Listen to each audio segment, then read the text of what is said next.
You're listening ad-free on Amazon Music. In the early morning hours of February 9th, 2014, 17-year-old Lexi Sachs was asleep in her bed inside of her parents' mansion in San Juan Capistrano, California.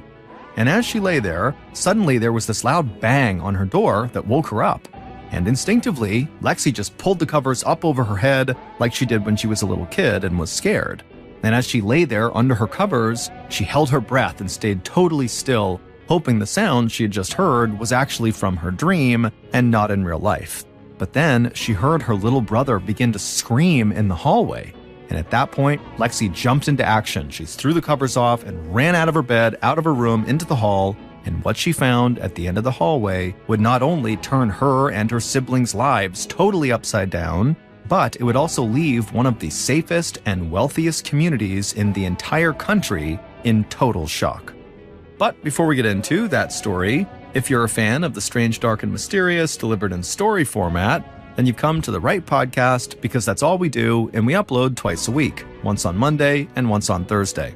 So if that's of interest to you, please kindly rob a bank and leave clues behind that frame the Amazon Music follow button.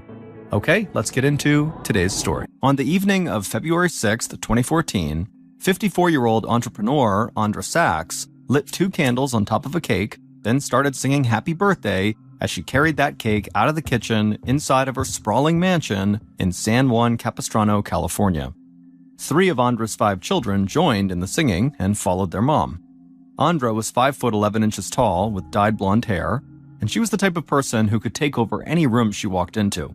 So even a simple chorus of Happy Birthday with her kids felt like a big production whenever Andra was leading it. As Andra, her 2 teenage daughters, and her 8-year-old son continued to sing Happy Birthday, they walked past a wall of floor-to-ceiling windows. Their huge 3-story house sat on top of a hill, and the windows looked out over the Pacific Ocean. Then Andra and the kids walked into the dining room, where Andra's ex-husband, Brad, was sitting at the dining room table smiling. Brad was over 6 feet tall, he had salt and pepper hair, and he almost always had a tan.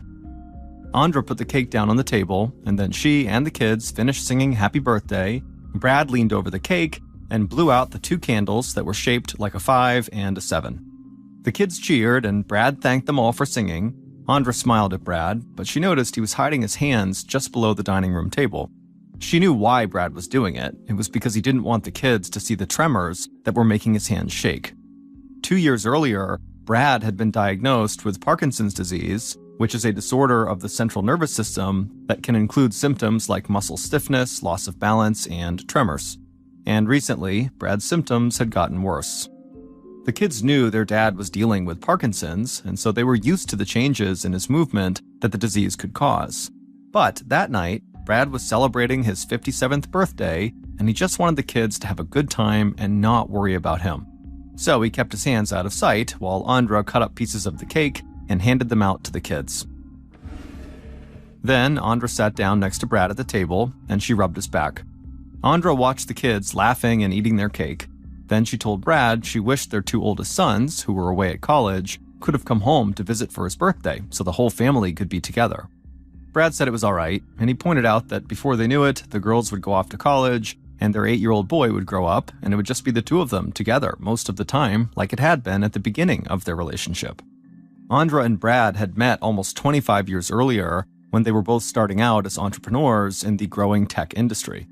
They were both very smart, and they had great minds for business, but other than that, they seemed like they didn't have much in common. Andra had grown up without a lot of money. In fact, there had been times as a child when her parents struggled just to make mortgage payments. As she got older, Andra had told herself she never wanted to experience anything like that when she was out on her own. So after she earned a business degree in college, she had worked hard to develop her sales skills and to learn about as many industries as she could in the hope that she would always have job security. Andra was full of energy, she could talk to anybody, and she could be intimidating. And those traits had helped her find success as a salesperson at a pretty young age. But Andra was also driven and fixated on success, so she had wanted to be her own boss and to make even more money. So by the time Andra had met Brad, she was already formulating plans to start and run her own company. Brad had first seen this tall, stunning, laser-focused woman at a computer convention back in 1990, and he was totally floored by her. Unlike Andra, Brad had come from money. He was the son of a legendary Southern California surfer, and Brad had wanted to follow in his dad's footsteps. So he'd spent a big part of his life traveling and surfing waves on beaches all over the world. And Brad embraced the laid-back surfer attitude. He almost never raised his voice, he never looked like he was in a hurry to get anywhere, and nothing really seemed to stress him out. And so, when Andra and Brad had met, it really was a case of opposites attracting. Brad had been drawn to Andra's drive and energy, and Andra had been drawn to Brad's kind of quiet, calm demeanor. The two had gotten married a year after they met, and they'd started a family soon after that. They had their first son, Miles, and he was followed 2 years later by his brother, Ashton. Then, a few years after that, Andra and Brad's first daughter, Lexi, was born.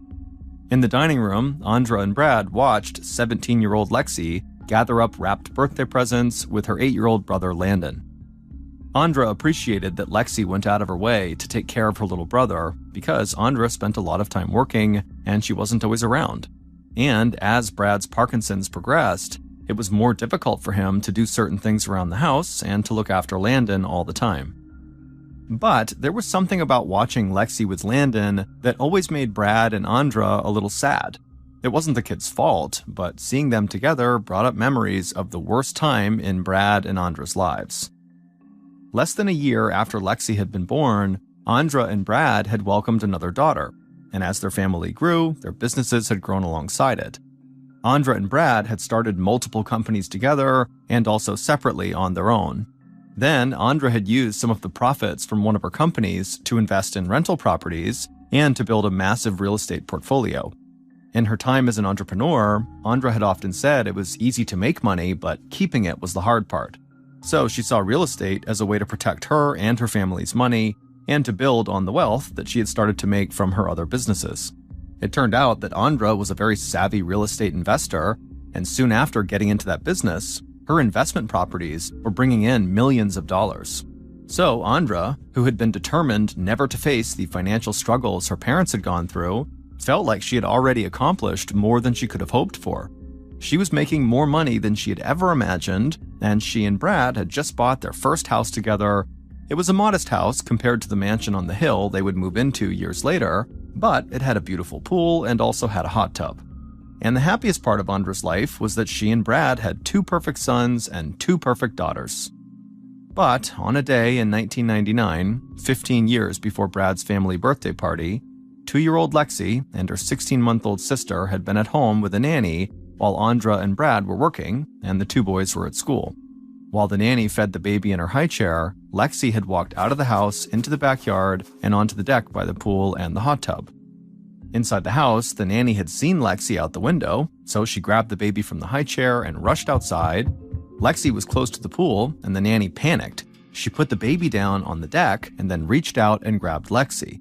But when the nanny had grabbed Lexi, the baby had somehow fallen off the deck into the hot tub and drowned. Following the death of their youngest child, Andra and Brad felt like everything they built together had just been destroyed. It didn't take long for them to start blaming each other for what had happened, and the tensions at home spilled into their work, and pretty soon each of them had tried to push the other one out of the businesses they owned together, and their marriage fell apart. Andra and Brad had gotten divorced, but things had only gotten worse from there.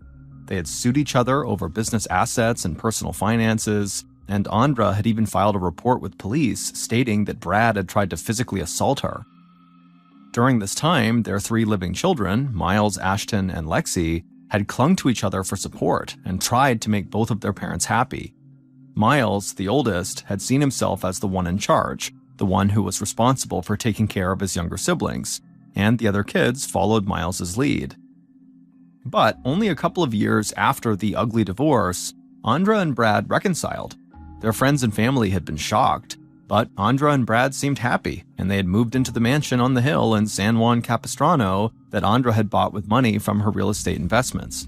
So the family was back together again. And then Andra and Brad had expanded the family by adopting Landon and his older sister. But after the divorce, Andra had sworn she would never share her money with Brad again, So she and Brad had not gotten remarried, and the house and most of the family's assets were still under Andra's name. In the dining room, Lexi and Landon brought in one final birthday present for Brad.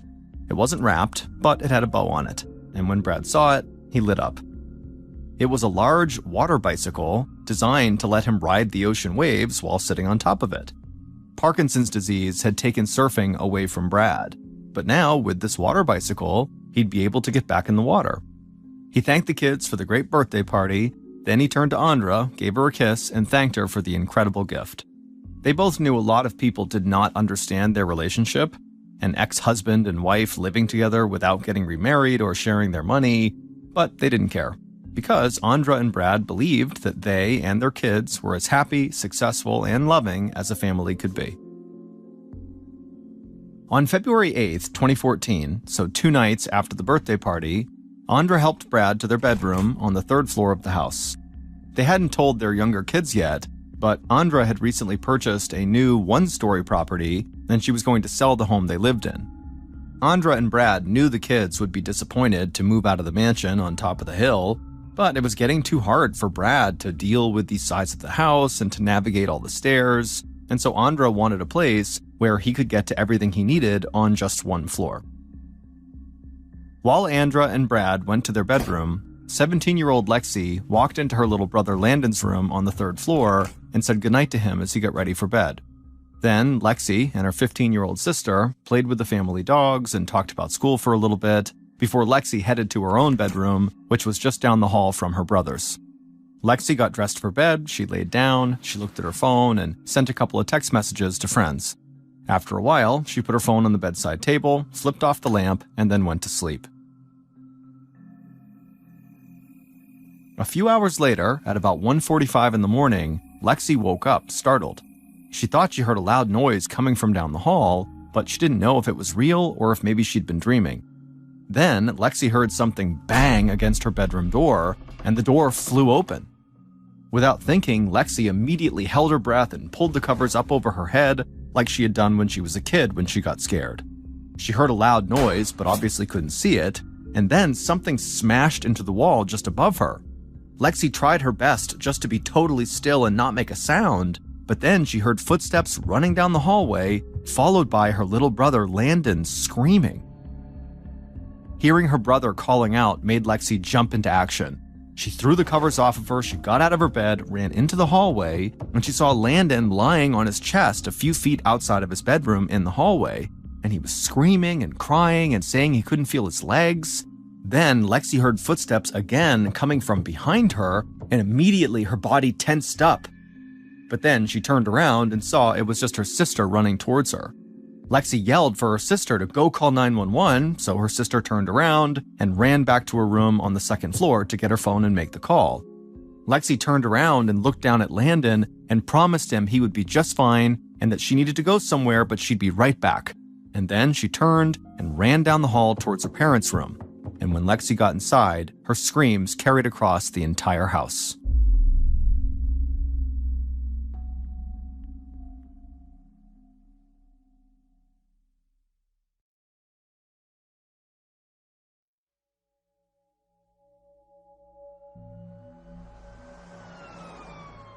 "45 minutes later, at about 2:30 in the morning, detectives Justin Montano and Mike Thompson of the Orange County Sheriff's Department drove past a set of large palm trees as they headed up the hill towards Andra and Brad's house.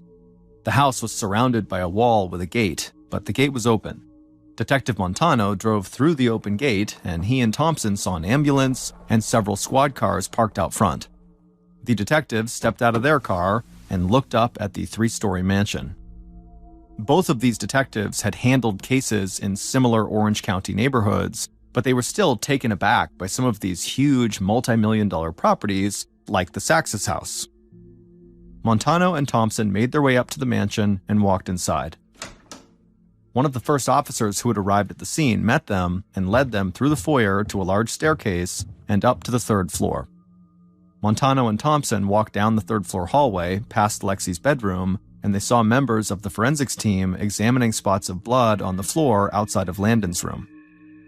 The detectives followed the officer to the main bedroom at the end of the hall.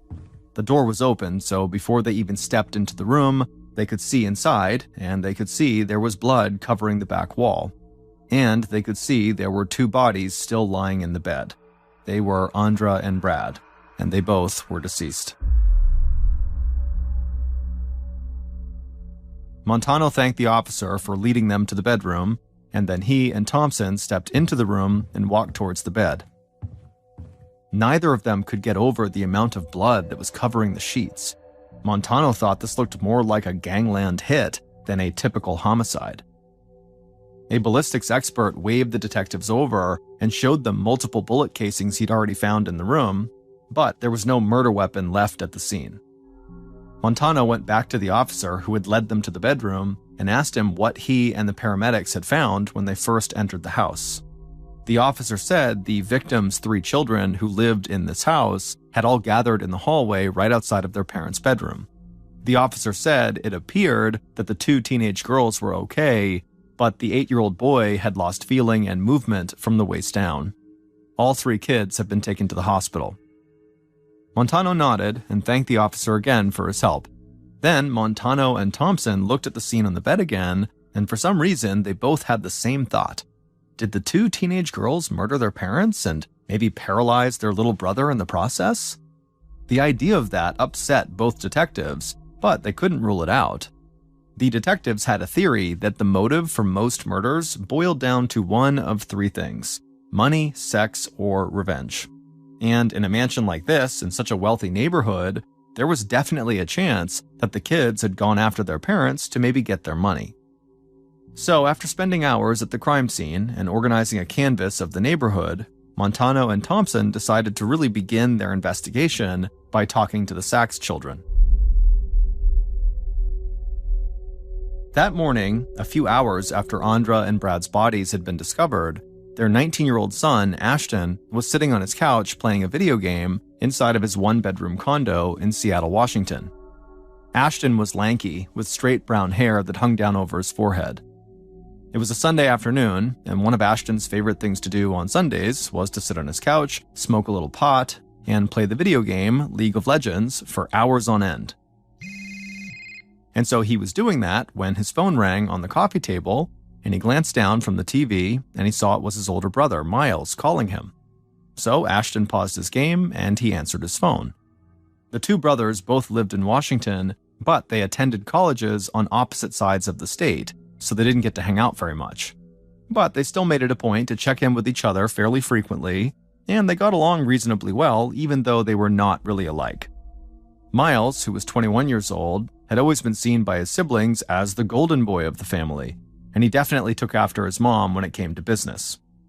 Miles was already managing some of his mother's real estate properties in Washington, and he had dreams of starting his own company someday, just like his parents had done.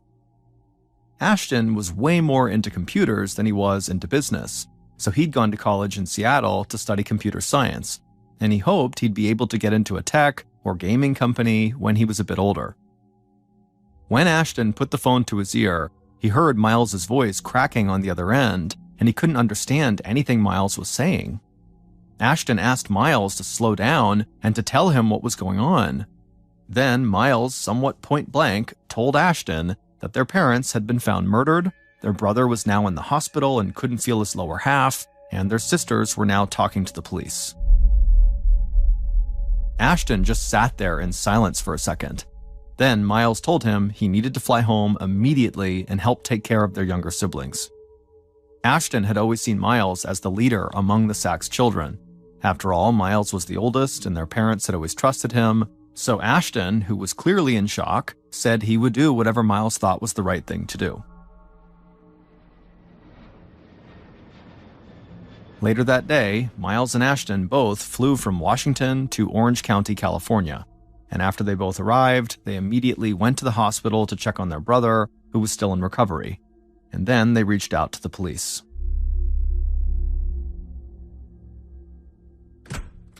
Several hours after they had arrived in Orange County, Miles and Ashton, the 2 oldest Sachs children, sat down in an office at the sheriff's station to talk to Detectives Montano and Thompson. Miles was significantly taller than his brother Ashton. He wore a dress shirt and slacks, and he had brown curly hair. Earlier that day, Montano and Thompson had talked to the boys' sisters, and they still considered them suspects, but police didn't have any evidence to hold them at that point. So the boys had gotten to see their sisters earlier, which made them feel a bit better than they had when they had left Washington. At the sheriff's station, Miles and Ashton looked like they were doing their best to hold everything together. But Montano and Thompson could tell, underneath their kind of tough exterior, they both seemed exhausted, and the detectives had no idea what they were going through after all they were hit with that day. So the detectives started by thanking the brothers for coming in, and then they gently asked them, where they had been when the rest of the family was at the house. Miles and Ashton explained that they had been in Washington, where they both went to college. Then Montano asked the brothers if they could think of anyone who might have had a grudge against their parents. Miles and Ashton looked at each other, and Miles nodded, and Ashton nodded back. It was like one of those moments where siblings can say a lot to each other without actually saying anything. Miles took a breath and then looked at Detective Montano and said there was a long list of people who had it out for their parents. A look of surprise came across both detectives' faces. In the short time they'd been working this case, everybody the police had talked to made it sound like Andra and Brad were very well liked and admired by just about everyone. But Miles said that just wasn't the case.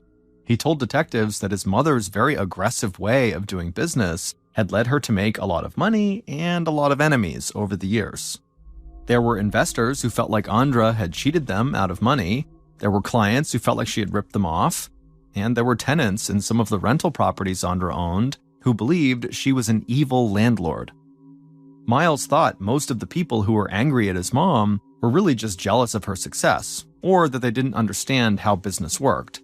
But once those people believed Andra had wronged them in some way, there was just no changing their minds.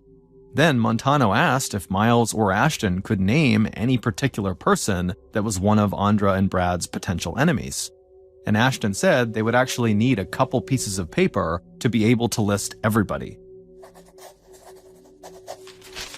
By the end of the interview, Miles and Ashton had provided police with 2 pages filled with the names of previous business associates and renters who might have wanted to harm their parents. So detectives Montano and Thompson immediately went back to their theory that most murders are about money, sex, or revenge. Their first instinct had been that one of the Sachs kids might have wanted to get their parents' money, and so that was why they attacked them. But now, looking at all these names on these 2 pages, the detectives started to think that it was very likely that Brad and Andra might have been killed by someone who was out for revenge.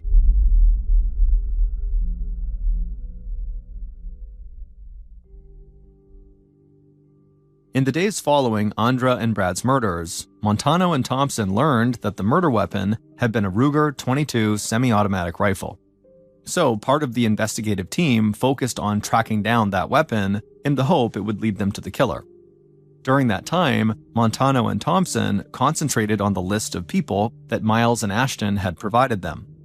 And as they did this, the detectives discovered that there was even more anger towards Andra and Brad than their sons may have even realized. While searching social media, the detectives found multiple posts from people celebrating Andra and Brad's deaths. Most of the people posting were disgruntled renters who had lived in properties that Andra owned. So Montano added all those people who were making posts like that to their list of suspects and started to work through that list. But out of all the people they had looked into, from social media to the lists of names the brothers had given them, one group of people in particular stood out to the detectives. They were board members who had worked with Andra and Brad at one of the first successful companies they had started together. It turned out that years earlier, the board of directors had kicked Andra out of her own company because they said her business tactics and what they called her destructive raging were damaging the business. Andra had not left without a fight, and she had threatened to sue everybody involved with the company. And so finally, the board had just given her a payout of $9 million to walk away quietly. But when the company had faced bankruptcy, the board had started going after Andra in court to get the company's $9 million back. So Montano and Thompson saw these board members as people who wanted both money and revenge. The detectives met with individuals from the board, and they almost all said the same thing. They thought Andra was a terrible person to do business with, but they were horrified by what happened to her and her husband and her son. Those interviews also led to a list of even more past business associates who had grievances with Andra and Brad. And so Montana and Thompson felt like they really were just swimming in names of potential suspects, and they still hadn't even ruled out Brad and Andra's daughters. The investigative team was willing to methodically go through the entire suspect list if necessary, but Montano and Thompson believed if they could just track down the murder weapon, they could propel the investigation forward a lot faster. So they started to delve into the cell phone records of everybody they thought could possibly be connected to the murders. And they caught what looked like a huge break. A cell phone call had been placed from a car driving on the street at the bottom of the hill just outside of Brad and Andra's mansion around the same time the murders had taken place. But, just like the murder weapon, the car that the phone call had been made from seemed to have vanished. About a week after Andra and Brad's murders, 4 of their 5 kids, so all the siblings minus Landon, who was in the hospital, stood huddled together at the front of a church in between their parents' coffins. Over the past several days, those 4 siblings had barely left each other's sides, and they had spent most of their time with their little brother, Landon, in his hospital room, until they had finally gotten the good news that Landon was going to live. However, doctors said he would not walk again. At the funeral, Miles, the oldest sibling, spoke first about his unique relationship with his mother. He called her Andra and not Mom because he felt the connection they shared went beyond that of just mother and son. They were also friends and business partners, and Andra had always treated him as an equal. After Miles spoke, he went back over to his sisters and wrapped his arms around them. He was much, much taller than both of them, and so it almost looked, as they were standing there, like Miles was their father and not their brother. Then Ashton, the other brother, stepped forward and took a piece of paper out of his pocket, and as he read the eulogy from this piece of paper, you could see his hands shaking. Ashton spoke about how lucky he had been to have parents like Andra and Brad, but for most of the time that Ashton spoke, he spent his time talking about his little brother, Landon, and how whoever had done this had robbed an 8-year-old boy of the chance to grow up with a mom and dad, and how they had also robbed him of the use of his legs. It was just so tragic. After Ashton had finished talking, people in the church were openly sobbing as they offered condolences to all the kids. And even though those people knew the family had money, they wondered who would take care of the kids, and how they would ever move on from what had just happened to their parents. In the days following the funeral, the other Sachs siblings began to notice a change come over Miles.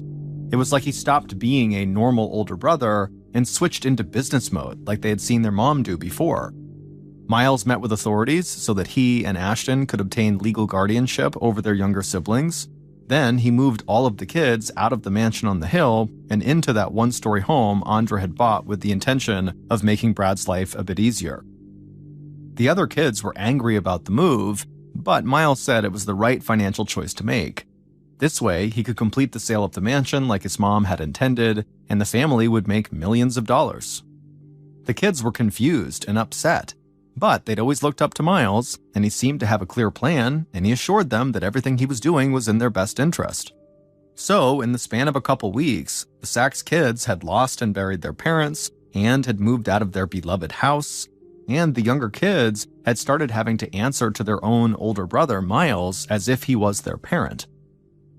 While Miles tried to get the family situated in their new home, he also reached out to his parents' lawyers to make sure he would have control of Andra's rental properties. Again, Miles said everything he was doing was just to make sure the rest of the kids would be taken care of and that they wouldn't have to worry about their financial futures now that their parents were gone. But even some of the kids' aunts and uncles thought Miles's behavior following the death of his parents was very bizarre. They understood that he did have a lot in common with Andra when it came to doing business, just being really aggressive and straightforward, but it almost seemed like he had already moved on from grieving, which just seemed impossible. Miles's actions didn't go unnoticed by police either, so Montano and Thompson returned to the idea that maybe money had been the motive for murder, and they wondered if maybe Miles had killed his parents just to get a hold of their financial assets and their companies.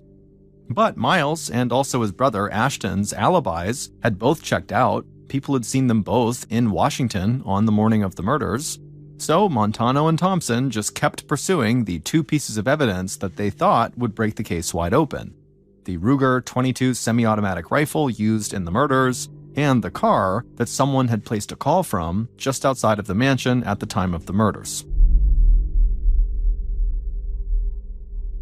About 3 weeks into the investigation, Montano and Thompson were sitting together at the sheriff's station reviewing the steps they had taken so far.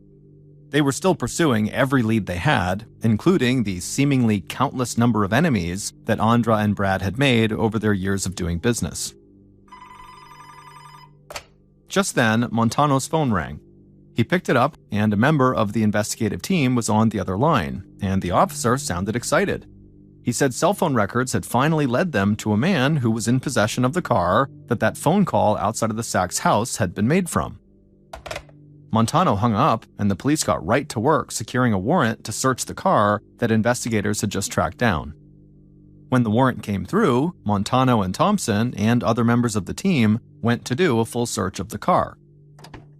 And when police popped the trunk of that car, they found a pile of clothes and also a Ruger semi-automatic rifle inside.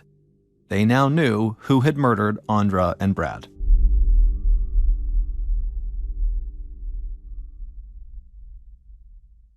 Based on cell phone records, interviews conducted throughout the investigation, and evidence found at the scene of the crime and in that car, here is a reconstruction of what police believe happened when somebody murdered Brad and Andra Sachs in the early morning hours of February 9th, 2014.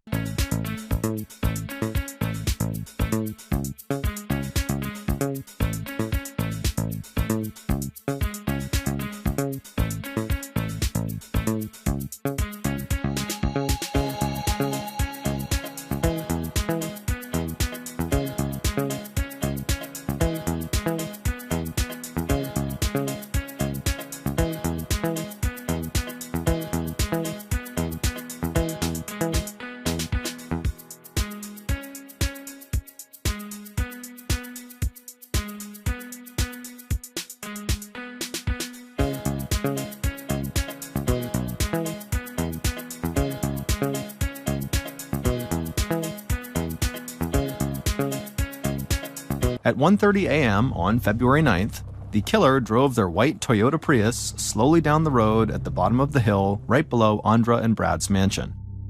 The Prius didn't make much noise, but the killer didn't really need to worry about being heard or seen anyway, because the Sachs' mansion was totally secluded and it sat on an acre of land, so nobody really lived that close to them. The killer parked the Prius at the bottom of the hill and stepped outside. There was a light, cool breeze coming off the ocean, and it was a very mild 60 degrees Fahrenheit. The killer wore jeans, a t-shirt, and gloves, and they had a knit hat pulled down almost to their eyes. The killer then walked around their car, opened the trunk, and pulled out a loaded Ruger semi-automatic rifle with a sling on it. The killer slung the rifle over his shoulder, closed the trunk, and then began walking up the hill towards the mansion. The moonlight shone through the palm trees, and the killer could hear waves crashing on the beach nearby. Everything felt so calm, but the killer's heart was pounding in their chest. The killer reached the top of the hill and came to the wall that surrounded the front of the house. The killer stretched out their arms and grabbed the top of the wall and then pulled themselves up and climbed over it into the front yard. The porch was lit, but the rest of the house looked dark. The killer stayed low and ran to the front door. They opened the door and walked into the large foyer in the front of the house. The huge windows allowed enough light into the house for the killer to clearly see the staircase leading up to the third floor. But the killer didn't move. Instead, they just stood there silently for several minutes. And then the killer began to pace around the first floor, deciding what to do next. Finally, after the killer had been on the first floor for nearly 15 minutes, they took a deep breath, they unslung their rifle, and marched upstairs to the third floor. The killer walked quickly down the hallway of the third floor towards the main bedroom. They hesitated when they reached the closed bedroom door. But after taking a breath to steady themselves, the killer reached down with one hand, they opened the door, they stepped into the open doorway, raised their rifle, and began to fire. Bullets riddled Andra and Brad while they slept, and blood spattered the walls and soaked the sheets. the killer had fired almost 25 bullets into the room before they stepped back out of the doorway. But when the killer stopped shooting Andra and Brad and they turned around, they saw a little boy running the opposite way down the hall. So the killer just raised the rifle again and fired off 2 shots, and the boy fell to the ground.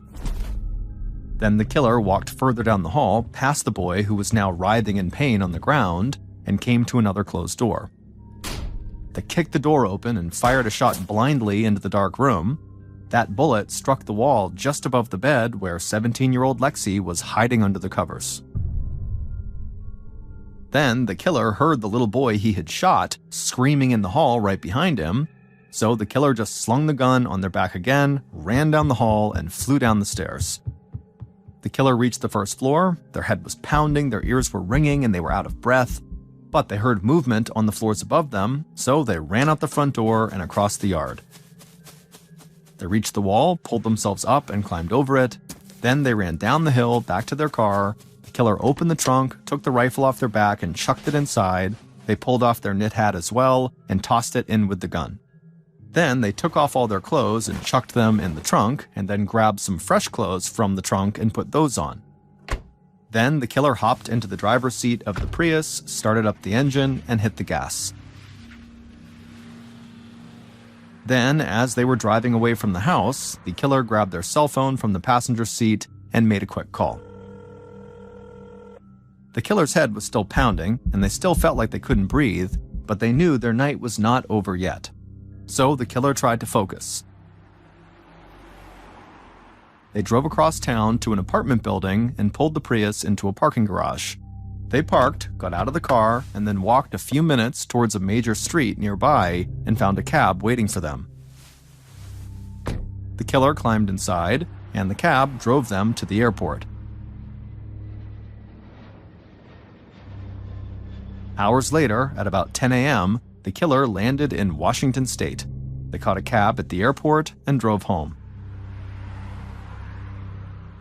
When they got home, they made sure their neighbors physically saw them, and they also texted one of their closest friends in the area just to make a show that they were in Washington and not in California.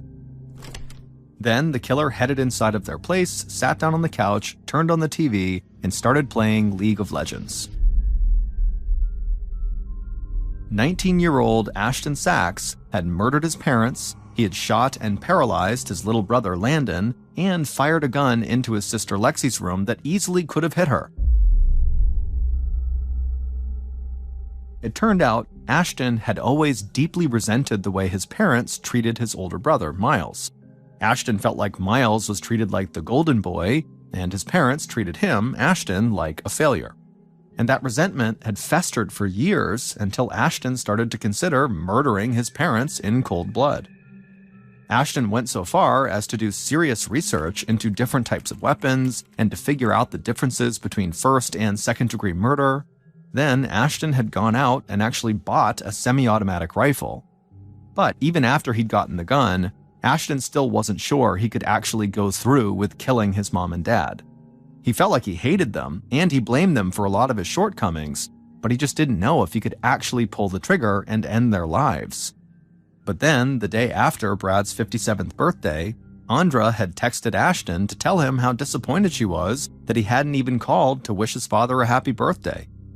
Ashton, very sarcastically, said that he only forgot it was his dad's birthday because his dad had forgotten he had a second son a long time ago. This led to an argument between Ashton and Andra, and Ashton finally decided at the end of that argument to go through with his plan.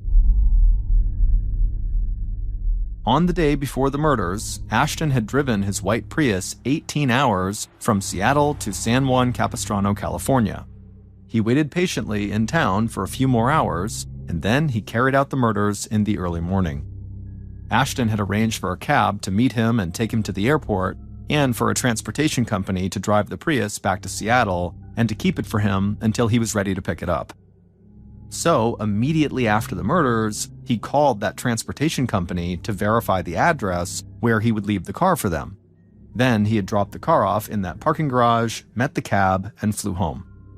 And it was that phone call to the transportation company that he made right after killing his parents that led police to Ashton. Using cell phone data, they tracked down the owner of the transportation company, and they learned that he had Ashton's white Prius in his possession. Then the search of Ashton's car led police to the murder weapon. When police had initially questioned Ashton, they believed he had been in Seattle on the morning following the murder. But the discovery of the Prius undercut that alibi and made it clear that he would have had time to commit the murders and fly home by the time he had been seen in Seattle. But before police arrested Ashton, they wanted to make sure they had an airtight case that would lead to a conviction. So they dug deeper into his life. It turned out that Ashton had dropped out of college without telling any of his family, and that he had started to isolate himself from most of the people around him. Police also searched his internet history and found all the research on weapons and the different degrees of murder and what each one means, and so police believed they had more than enough evidence against him. When police arrested Ashton, it didn't take long for him to confess. But he made it clear that he had not just killed his parents because he thought they liked Miles better than him. Ashton said his parents had always made him feel like he was weak. He said dating back to the time when he was just a little kid and his baby sister had drowned in the hot tub, his parents didn't seem to care about how upset he was, or even try to get him some help to deal with the grief he was going through.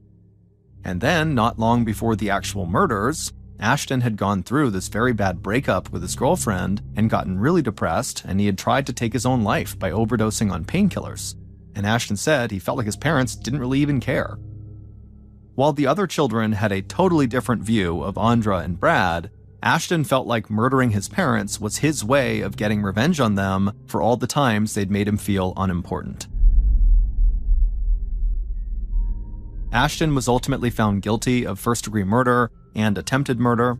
He was given 4 consecutive life sentences without the possibility of parole, plus an additional 100-year sentence for what the court referred to as special circumstances surrounding the use of firearms. As of 2022, Miles, the oldest sibling, was still looking after his younger siblings like he was their parent. And now at 17 years old, Landon, who was paralyzed from being shot, became one of the top 20 wheelchair tennis players in the entire United States, and he hopes one day he'll be able to compete at Wimbledon.